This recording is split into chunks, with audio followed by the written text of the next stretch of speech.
कुछ ऐसे मुद्दे हैं जिसमें बीजेपी के लिए एक बड़ी चुनौती है। इसमें से एक है जातिगत जनगणना।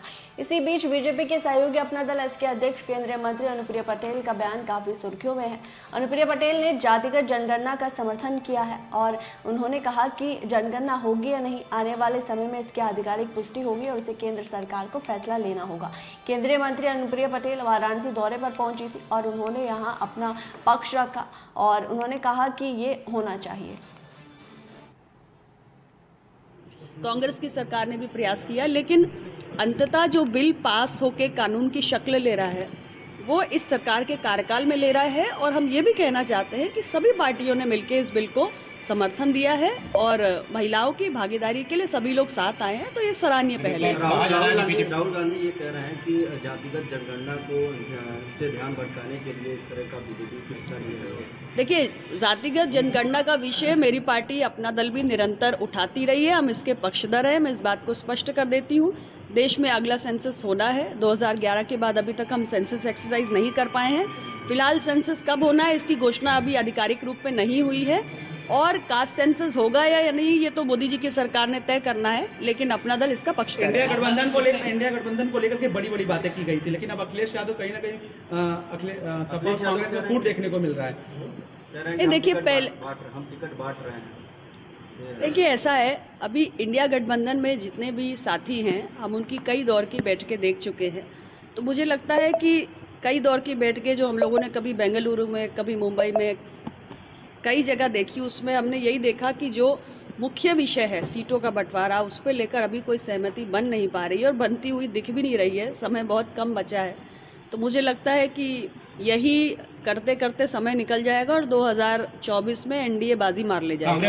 कांग्रेस करे 80 सीट पे तैयारी चल रही है यूपी में लड़ने की। सभी पार्टियां तैयारी करती है, सब तैयारी करती है, लेकिन जब आप एक गठबंधन में होते हो तो बहुत बड़ा गठबंधन है, तो सीटों का बंटवारा मुख्य विषय होता है। सपा के कुछ नेता कह रहे हैं कि इंडिया गठबंधन अगर जीतती है तो अखिलेश यादव पीएम होंगे। मुझे नहीं मालूम, वो ये इंडिया गठबंधन के साथियों को तय करना है, क्योंकि प्रधानमंत्री पद के एक नहीं कई दावेदार हैं। वह हम लोग थोड़ा छोटे लोग हैं, हमारे पास एक ही दावेदार है। 2024 का चुनाव जो है जाति और धर्म के आधार पर होगा। स्वामी प्रसाद मौर्य लगातार बयानबाजी कर रहे हैं सनातन धर्म को लेकर के। हाँ, बोलो।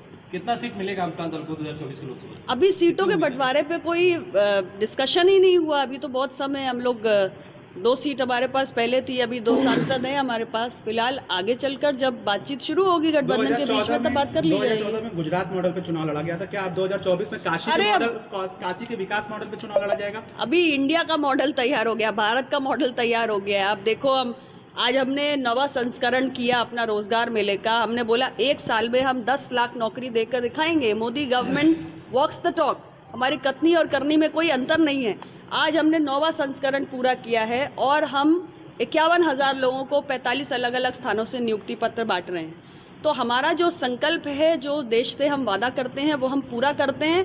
तो ये हमारा मॉडल है कि जो कहना है वो करना है। कथनी और करनी में कोई अंतर नहीं है, ये हमारा विकास का मॉडल है। प्रभाव डालेगा यूपी में? अभी पिछले कई चुनाव का आप रिकॉर्ड उठा के देख लो, क्या प्रभाव पड़ा। तमाम प्रयोग हुए, कांग्रेस और सपा का गठबंधन हुआ, फिर सपा और बसपा का गठबंधन हुआ। अभी उत्तर प्रदेश के अमेठी जिले के मुंशीगंज स्थित संजय गांधी चिकित्सालय के निलंबन का मामला जोर पकड़ता नजर आ रहा है। लाइसेंसी रद्द होने के बाद इस पर सियासत जारी है। बीते कई दिनों से चल रहे आंदोलन में समाजवादी पार्टी भी शामिल हो गई। प्रशासनिक फैसले के विरोध में अस्पताल के मुख्य द्वार पर कर्मचारी और डॉक्टर भी अनिश्चितकालीन धरने पर बैठ गए। उधर लखनऊ में केंद्रीय महिला और बाल विकास मंत्री स्मृति ईरानी ने अमेठी के संजय गांधी अस्पताल का लाइसेंस रद्द करने पर